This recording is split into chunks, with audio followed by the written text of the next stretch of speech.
Well, welcome to CES. This is the Triple G Ventures suite, live from the Westgate. This is our hospitality suite. We have all sorts of good stuff going on. And my good friend here, Dr. Michael Santucci, pretty awesome that you came all this way to Las Vegas to hang with us. And want to ask you some questions about ASI audio and Sensaphonics and what's going on over there? Yeah, well, we've been making in-ear monitors at Sensaphonics since 1992 now, where I think we're the oldest company out there that has been doing that and have enjoyed a good number of years of success with that. We developed an in-ear monitor with active microphones in it called the 3D, and now we brought it to a new level, the 3D music enhancement, where you actually have an app. Oh, you have it with you. Yeah, oh, this is super cool. Tell us a little bit more about, you and your career and, kind of, it's such a cool story. Thanks, Greg. I actually been an audiologist for over 40 years now, and I got out of school back in 1978 with my master's degree. Then I went on to get a doctoral degree in audiology, and so I'm a doctor of hearing. And my jobs were basically clinical. I worked for an ear surgeon. I worked for an otoneurologist and learned a lot about how the brain functions with sound. I come from a family of musicians. I play. My dad had his own big band. Our house I have two sisters. There was 4 people always practicing at the same time in a small house. It was horrible. But I've been part of the music community, and I started the company because nobody was doing anything to help musicians protect themselves. And I had friends in bands that would say, our singer's going to quit, and her ears are ringing. And so I said, put in earplugs. Those foamy suck. And so this is back in the late 70s. I went to recording studios and actually found why they all muffle the high end. So I worked with a company called Automotive Research. They designed a filter that flattens out the response. And now you've got an earplug that musicians could use. And then things moved into in-ear monitors where now you can get a wireless transmit to your ears. But again, the same thing happens. If you had a speaker in your ear that had holes in it, it didn't block much, your drummer's loud, the PA's loud, everybody would turn the earphones up louder than the stage used to be. So it's actually worse for your hearing than it used to be. Right. And my whole focus is to keep hearing intact. So that was the idea of 3D. 3D was an ear monitor. I'd always see them pulling one out, and I imagine if you're watching TV, you see it all the time. Let me stop you there. 3D means what? Three-dimensional? Three-dimensional sound, right? So everything you were getting previous to that was a stereo mix. So on a stage, if you don't know music and the stage is set up, they used to have a sound engineer for the band, and they had a bunch of cables running out to floor speakers, and you'd have the floor speaker for you, but if you move, you'd have to have another one, and it got really loud. Now, they get rid of those, and they send a wireless FM stereo signal from the desk into a belt pack. Cool. And you can hear the way you want to hear, and the engineer dials it in for you. Wow. All right, so the product comes with a belt pack. Oh, that's cool. That's rechargeable. It has something very unusual, 2 4-conductor 1/8-inch jacks. That's because this is supposed to mimic how your ear performs, not how your earphones perform. So basically, if you have asymmetrical hearing loss, you can turn one microphone up louder than the other.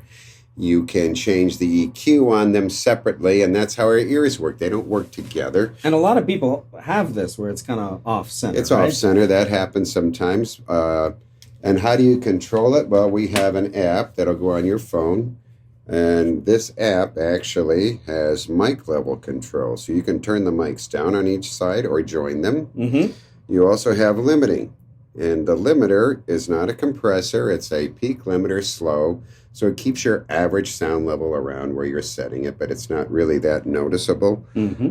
Then we have 7 bands of EQ. Oh, there you go. So now you can decide, and I always say, who is the best sound engineer for you? You are. You know what you want it to sound like. Right. The greatest sound engineers in the world, they're great because not only do they understand the tech, they understand what people are asking for, and they give it to them. And that's what makes, I think, a good monitor engineer. It's like, I need more, whatever, and they know what they're talking about. Yeah, perfect, right?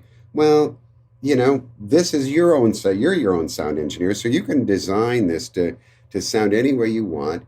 We're also including something For consumers now, that'll be even cooler because now you don't have the box and the cables. It's going to be a Bluetooth device.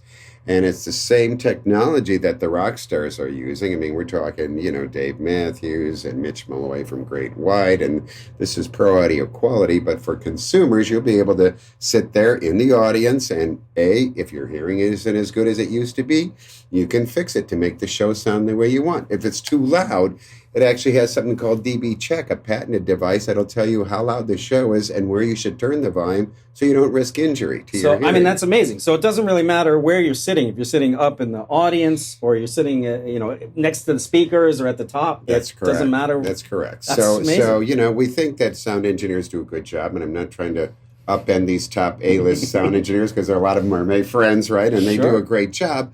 But even in those situations, some arenas, they're not meant for music. A lot of them struggle to try and make the arena sound good. It's reflective. It's meant to have crowd noise reverberate and not really great for music. So let's say you're in the crowd and where you're sitting, they tried, but they just can't get it the way it sounds in the center. You can make it sound that way in the center. Right. And so we think that's kind of a cool thing. Oh, that's amazing. So now this new consumer product, I mean, I've been fortunate enough to be part of this project, and what I'm seeing is you've got this great kind of. I think the mission is the best live listening experience. So no matter where you're sitting in the audience, you can hear the whole show and dial it in on your phone exactly the way you just showed us, right? Correct. You can hear the EQ. You can dial in exactly your sound your way at the show. That's right. This is game changing. This is a big deal. And then you can share what you did. Oh, see, I mean that's even better. That's cool. So, anyways, well, I can't wait till this comes. It comes sometime this spring or mid-year, right? That's what they say. That's what they say. All right. Well, we got to get on it.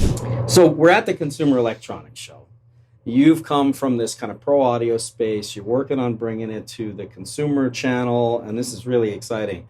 But when you look around, what do you think the future of this whole hearables category is? It's an exciting moment. It's the fastest growing category. I mean, somebody that works in the industry and the consumer side, which I don't have a lot of experience at, there are more earphones than there are people on Earth now. Wow. Everybody has probably at least one or two sets. Wow. And he goes, and now he thinks that the future is going to be like wristwatches. You have a dress watch, you have a workout watch, you have a sport watch or whatever. And he goes, I think there's going to be different earphones for different things because all in all, everybody's getting more connected to their carry-on computer in their pocket. It's amazing. It's amazing. Well, Michael, it has been an absolute pleasure catching up with you. So good to finally meet you in person. Yeah, how about it, right? It's a big deal. And he's a lot taller than I thought. Oh, there you go. It's great to see you. And thank you so much, Thanks, Michael. Rick. All right, buddy.